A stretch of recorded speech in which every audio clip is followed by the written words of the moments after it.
पार्श्व कथा के पुण्यार्चक हैं श्री रमेश गुप्ता, श्रीमती मंजू गुप्ता, पुत्र एवं पुत्रवधू निखिल गुप्ता, अनामिका गुप्ता, नितिन गुप्ता, श्वेता गुप्ता, पौत्र एवं पौत्री निमित Gupta, Aarush Gupta, Avika Gupta, Anshika Gupta, Rohini, Veer apartment Delhi, firm international packaging, stretch film, shrink film, plan and printed flexible packaging, 229 D ring road, Narayan, New Delhi.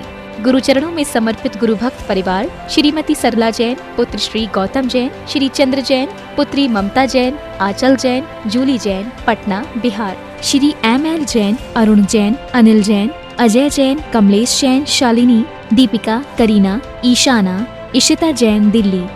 कुसुम राखेचा, राजकुमार राखेचा, रितेश राखेचा, कृति राखेचा, बेटी एवं दामाद प्रियंका निशांत सिंघवी, दोहित्री वान्या सिंघवी जैन।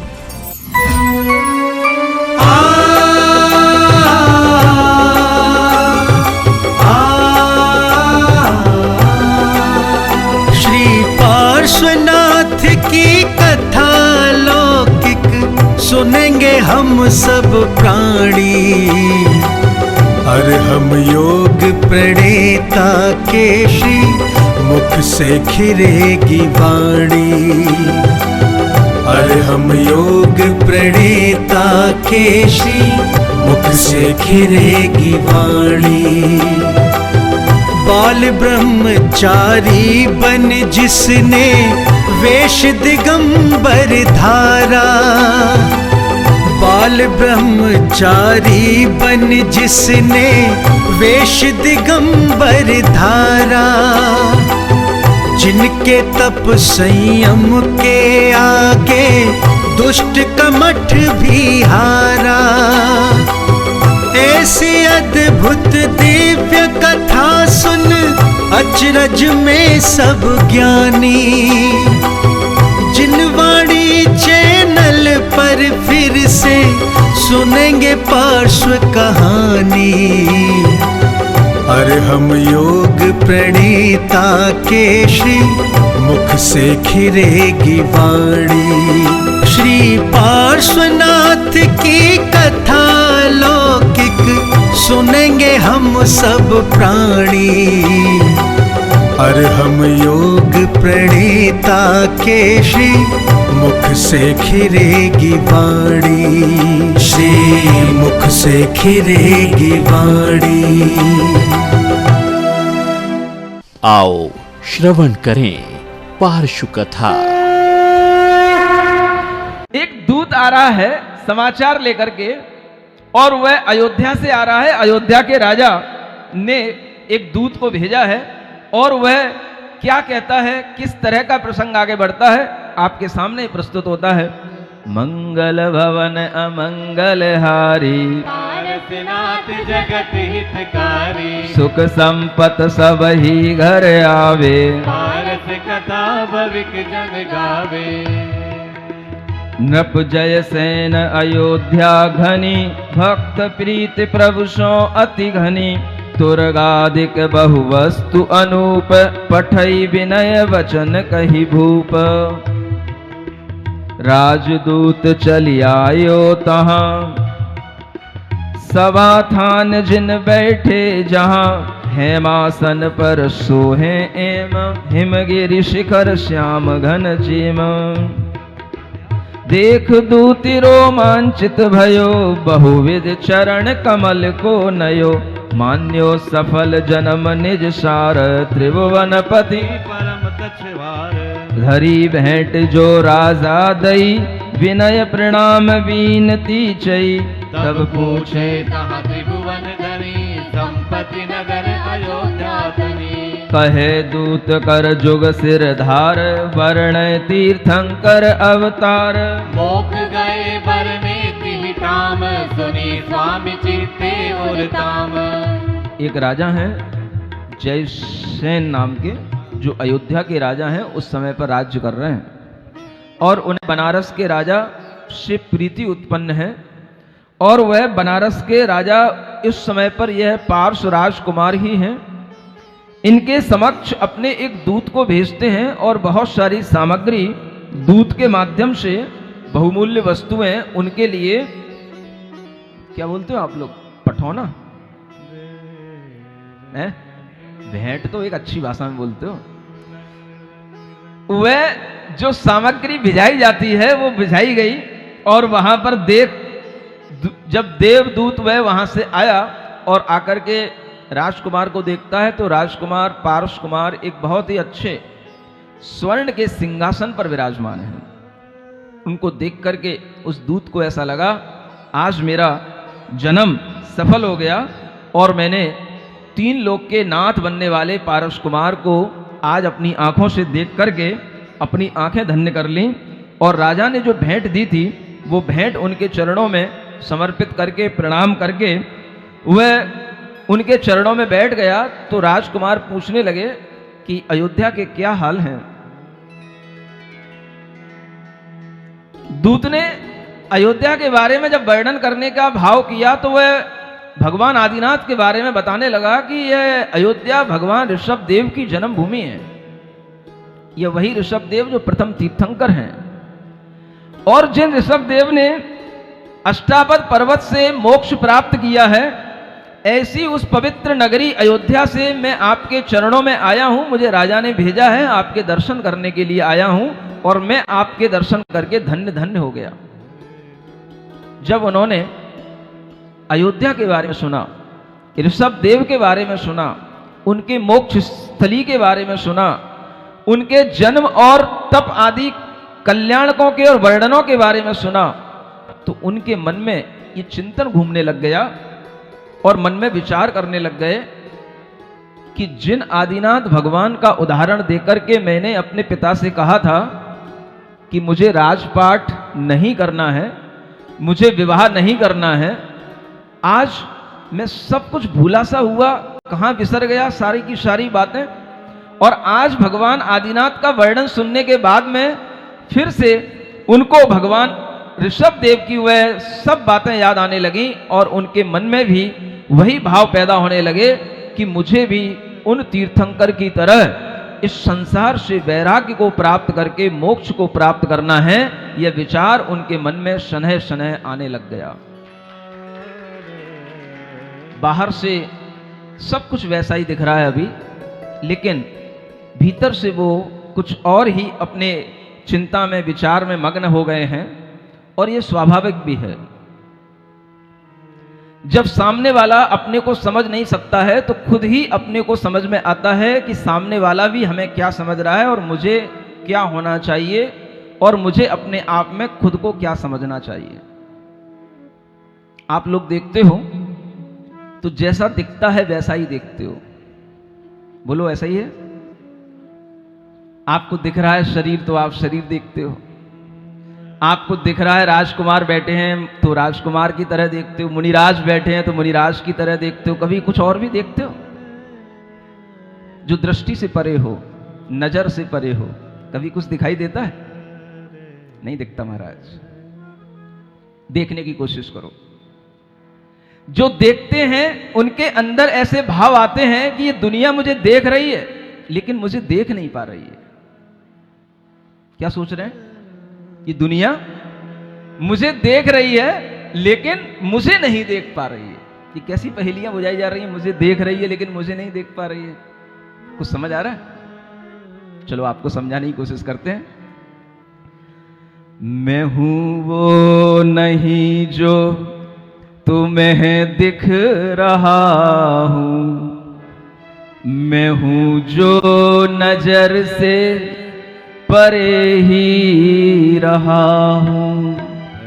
वो नहीं जो तुम्हें दिख रहा हूं, मैं हूं जो नजर से परे हो रहा हूं। यह पारस कुमार के विचार हैं।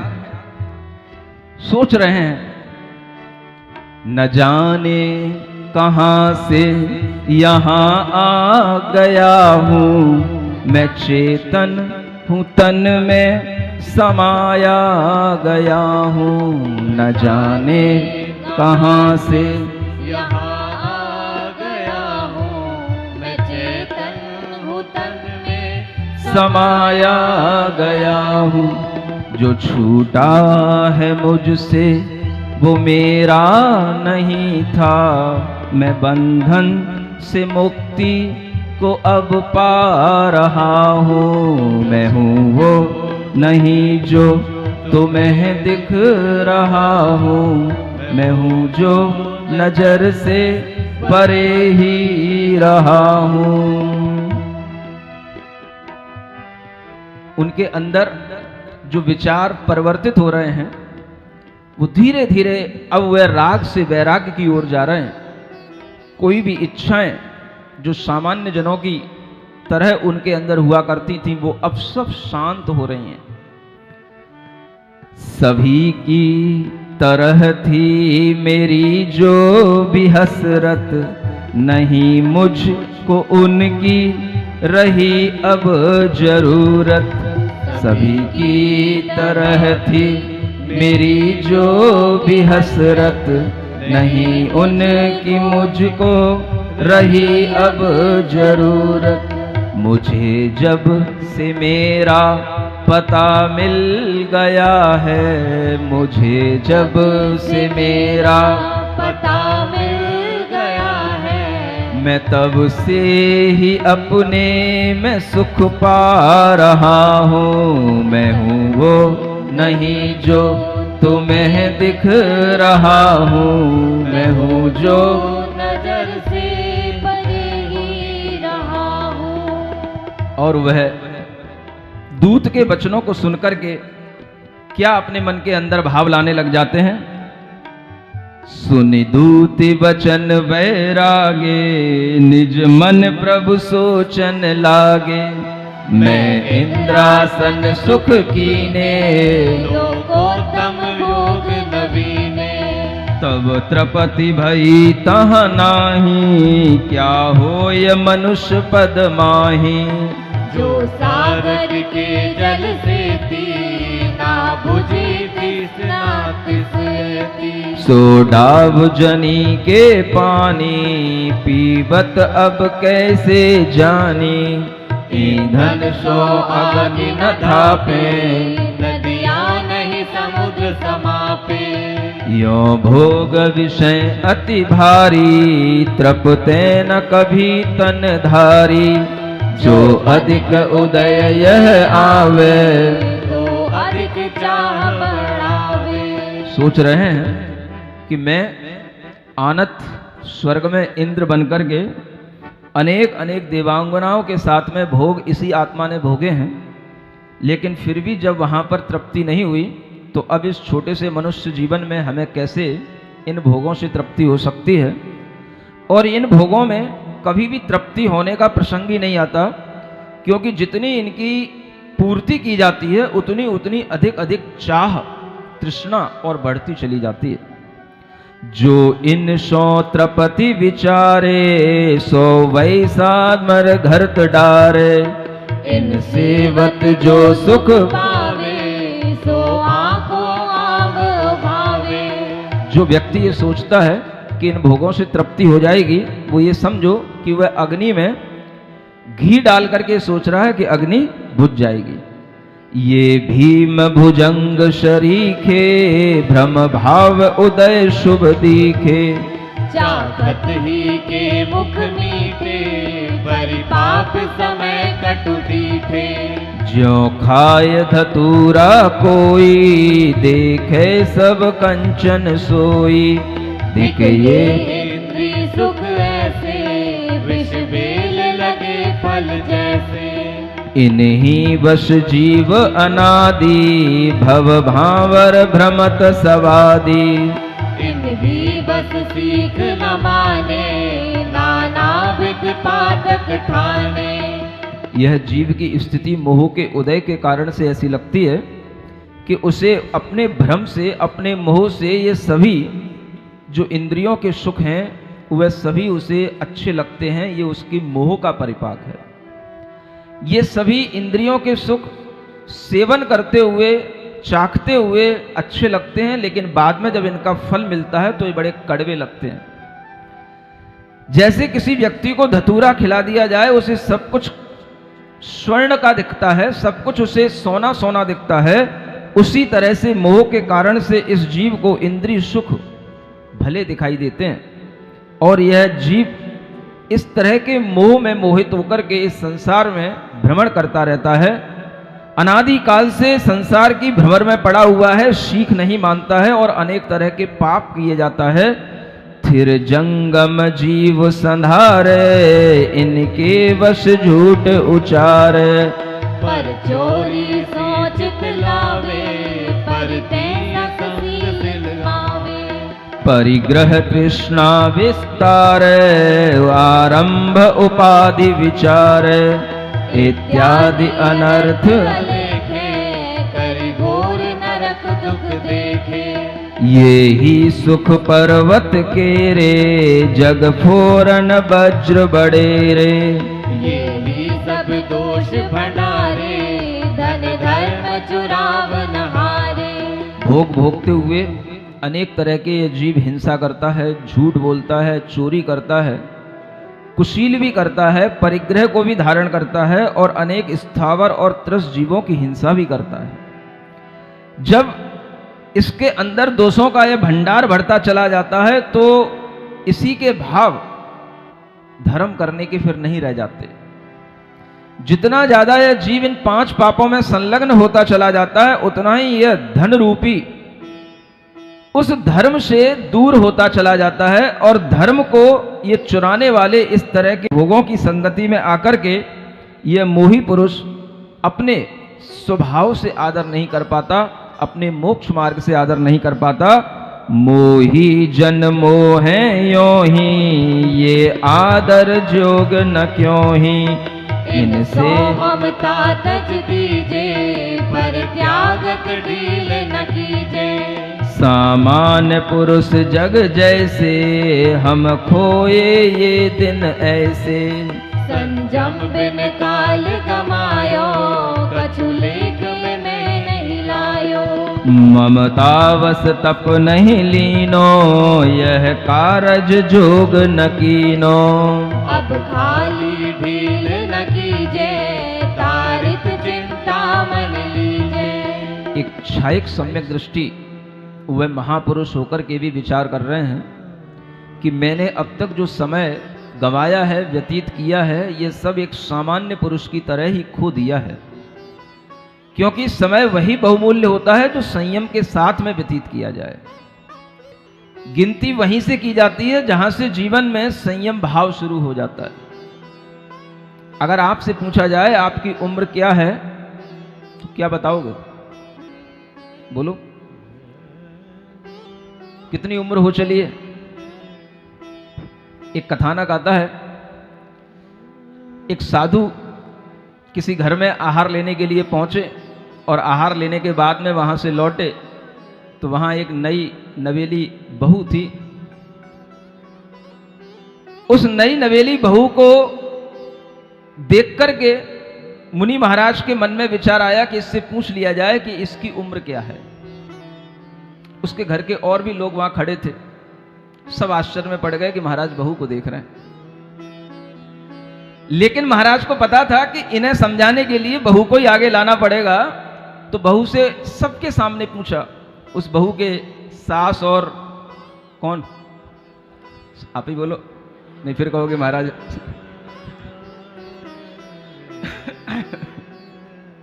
आप लोगों को भाषा का ज्ञान तो होता नहीं। प्राकृत भाषा जानते हो? संस्कृत में बोलते हैं स्वसुर, स्वसुर क्या बोलते हैं? हाँ, और जब प्राकृत में बोलेंगे तो ससुर बोलेंगे, और जब बहुत सारे ससुर होंगे तो उनको बहुवचन में बोलना पड़ेगा, तो ससुरे कहना ही पड़ेगा। तो ये व्याकरण के अनुसार सब सही है। तो मुनि महाराज ने उस समय पर उस बहू से पूछा, बेटी तेरी उम्र क्या है?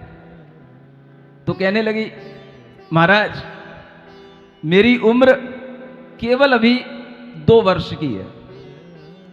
क्या बोली? मेरी उम्र 2 वर्ष की है। मुनि महाराज ने पूछा, बेटी तेरे पति की उम्र क्या है? तो कहने लगी, उनकी उम्र 1 महीने की है। कितने की? 1 महीने की है। बगल में सास और कौन? हाँ ससुर भी खड़े थे। तो मुनि महाराज ने पूछा कि तेरी सासू की उम्र क्या है? बोले सासू की उम्र 1 साल की है।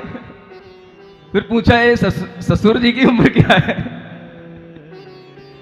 तो कहने लगी इनका तो भी जन्म ही नहीं हुआ। और मुनि महाराज इतनी सी बात कह करके सुन करके चले गए।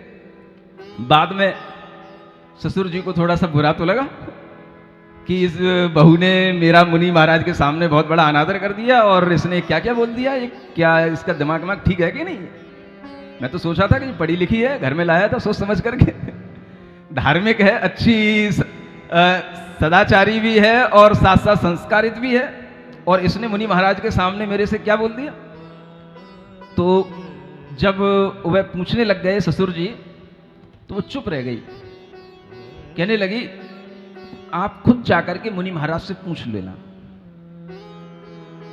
तो फिर वो सासू जी, ससुर जी, उसके पति जी सब जो है मुनि महाराज के पास में गए और कहने लगे महाराज कल की बात मुझे कुछ समझ नहीं आई, आपने क्या पहेलियां बुझा दी मेरी बहू से।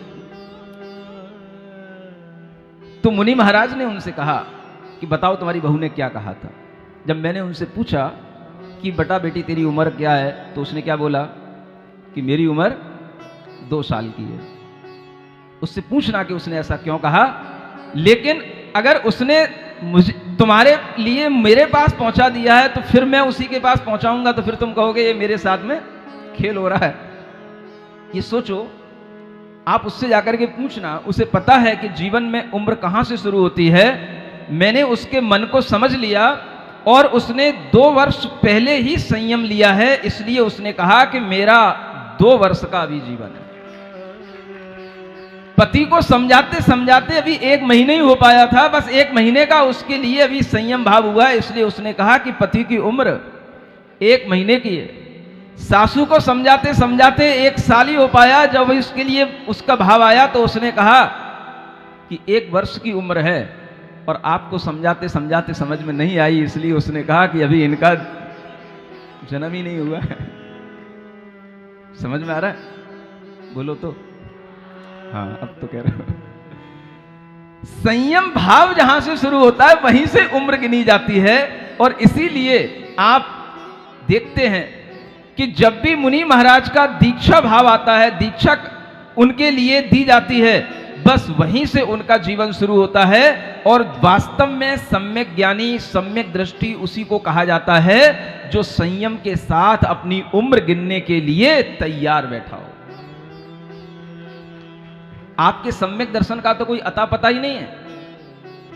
जो क्षायक सम्यक दृष्टि है वो भी विचार कर रहे हैं कि संयम भाव के बिना मैंने सामान्य व्यक्तियों की तरह अपना ये सारा का सारा जीवन व्यतीत कर दिया है, अपनी उम्र खो दी है। अब मुझे ये खोई हुई उम्र वापस नहीं मिलेगी, लेकिन अब मुझे आगे का जीवन संयम भाव के साथ गुजारना है। सुन रहे हो? आपके अंदर कब संयम भाव आएगा? 10 लक्षण धर्म के 10 दिनों में भी अगर आपको थोड़ा सा संयम भाव आ जाए तो बड़ी कठिन बात है। एक भाव तो लाओ कि अगर ये पारसनाथ भगवान की कथा हमारे सामने आगे आ रही है और ये कथा भी अब आगे बढ़ती जा रही है, तो आगे हमारे सामने इतना भाव बनना चाहिए कि 10 दिन के लिए हम अपने आप को संयम के साथ में बांध सकें। लेकिन कहते हैं घर के अंदर क्या बोलते हो, घर में आया जोगी जोगिया, क्या बोलते हो, घर की चीज की कीमत सी नहीं होती है। हाँ, जो भी बोलते हो बोल लेना। अगर आपके लिए अपने घर में रहते हुए ही धर्म ध्यान करने का साधन मिल रहा है तो भी आपको महाराज व्यापार पूरा बंद तो नहीं हो सकता 10 दिन के लिए। दुकान पे जाना पड़ता है, दोपहर के टाइम की छूट दे दो, सब कुछ बहानेबाजियां हमारे सामने आ रही हैं। जब तक हमारे मन में इतना भी भाव नहीं आएगा कि अगर लॉकडाउन में हम महीनों महीनों व्यापार बंद करके भी जीवित रह सकते हैं, तो एक बार धर्म के लिए 10 दिन के लिए तो अपना व्यापार थोड़ा सा कम करके भी जीवित रह सकते हो। लेकिन आदमी पराश्रित होकर के सब कर सकता है, स्वाश्रित कभी कुछ नहीं करता। पराश्रित होकर के भूखा रह लेगा, प्यासा रह लेगा, सब तरीके के कष्ट सह लेगा। अगर मम्मी पापा कहीं 10 दिन के लिए 15 दिन के लिए बॉम्बे और दिल्ली के हॉस्पिटलों में भर्ती होंगे तो 10-10 15-15 दिन के लिए भी वहां पर रहना हो जाएगा। लेकिन स्वाश्रित रह करके धर्म करने के भाव बनाना हर किसी की बस की बात नहीं है। ये भाव तभी बनते हैं जब हमारे अंदर थोड़ी सी मोह की कमी आए, और ये भाव आपके अंदर बने, आपके अंदर मोह की कमी आए, इसलिए हर तरीके का आपके सामने प्रावधान है। ऑनलाइन भी ये शिविर चलेगा और ऑफलाइन भी चलेगा। ऑनलाइन उन लोगों के लिए है जो दूर दराज में हैं, आ नहीं सकते हैं, अपनी मजबूरियों के कारण से वो अपने घर पर धर्म ध्यान करना चाहते हैं।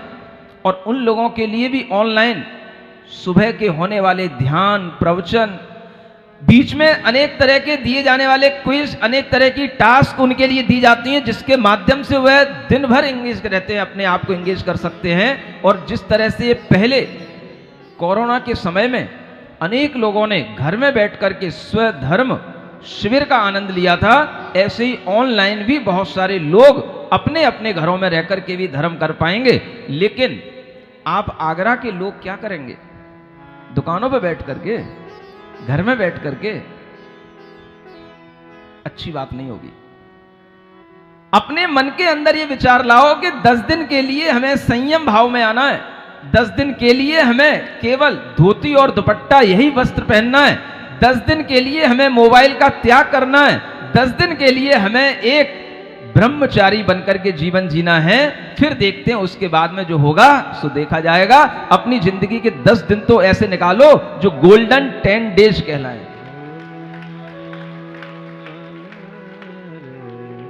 धर्म करने वाले लोग तरह तरह से धर्म कर रहे हैं। आप तो यहां आकर के सुन रहे हैं, जो लोग यहां नहीं आ पाते वो भी अपने अपने घरों में तो सुन ही रहे हैं, मंदिरों में भी इस पार्श्व कथा का आयोजन चल रहा है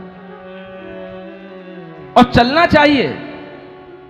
क्या अपने मंदिरों में जैसे लोग अनेक तरह के ऑडियो सुना करते हैं, गद्दियों पर बैठ बैठ करके लोग प्रवचन सुना करते थे, ऐसे ही अब लोग अपने मंदिरों में टीवी एलईडी लगा करके यह पार्श्व कथा का वाचन सुन रहे हैं और सभी एक साथ मिलकर के धर्म ध्यान कर रहे हैं। ऐसे भी लोग हैं दुनिया में, सुन रहे हो? कहां के हैं?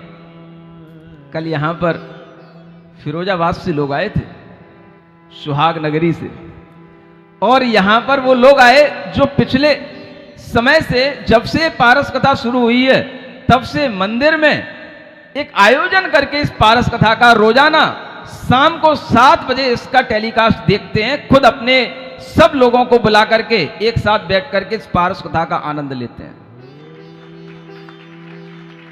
अगर इस तरह से आप लोग वास्तव में भगवान की भक्ति करेंगे, भगवान के उपदेशों को, भगवान के चरित्र को सुनने की कोशिश करेंगे, तो आज आप नई पीढ़ी को भी भगवान के उपदेशों से जोड़ पाएंगे, तीर्थंकरों से जोड़ पाएंगे।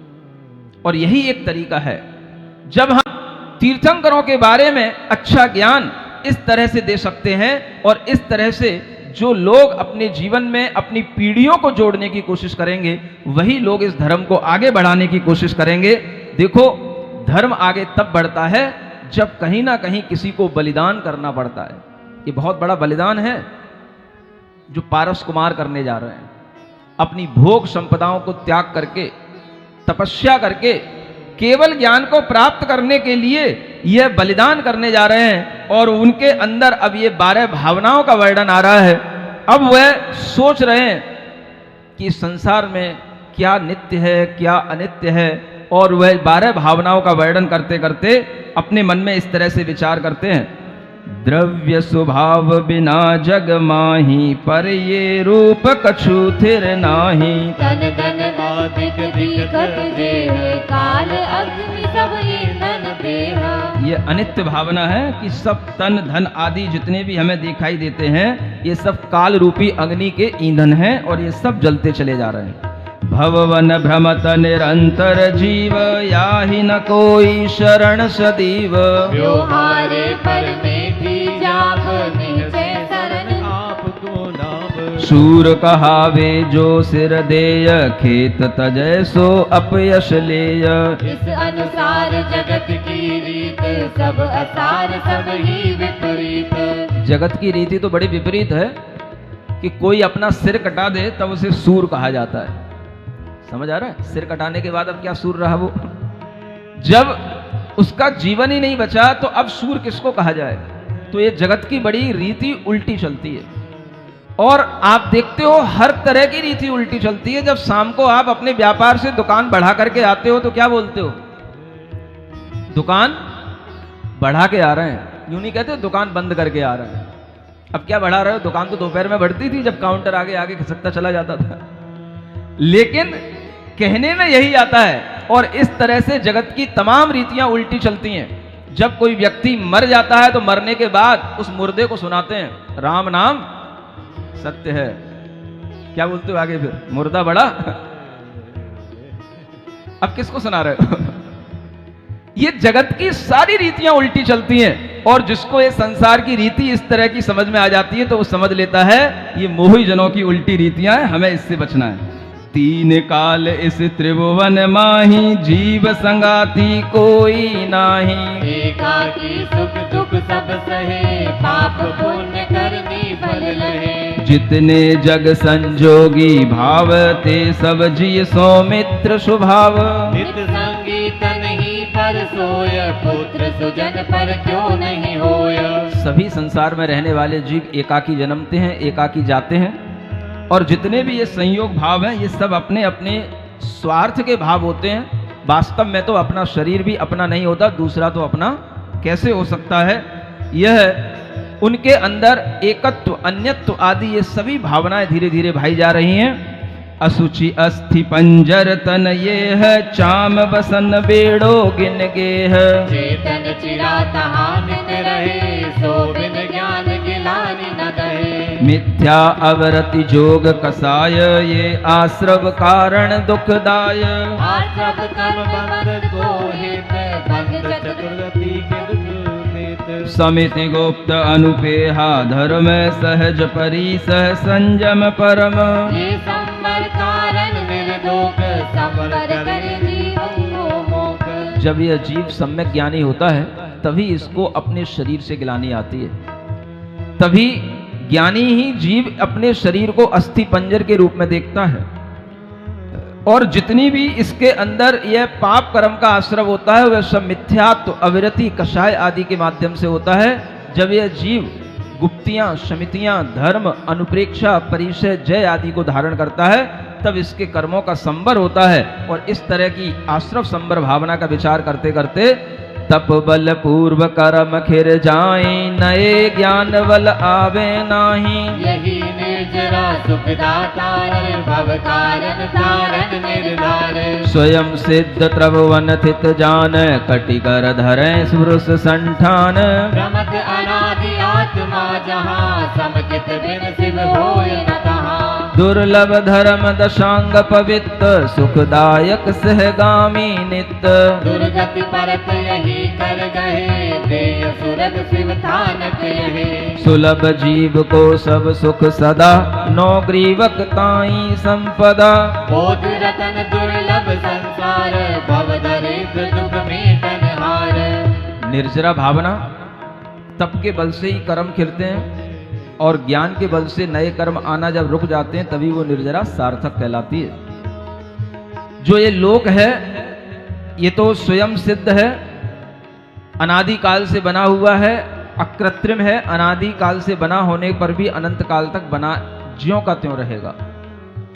और इस जीव के लिए अगर कुछ दुर्लभ है तो वह 10 धर्मों को धारण करना दुर्लभ है। और इस जीव के लिए 10 धर्म का अगर पालन नहीं किया जाता है तो यह जीव दुर्गति का पात्र हो जाता है।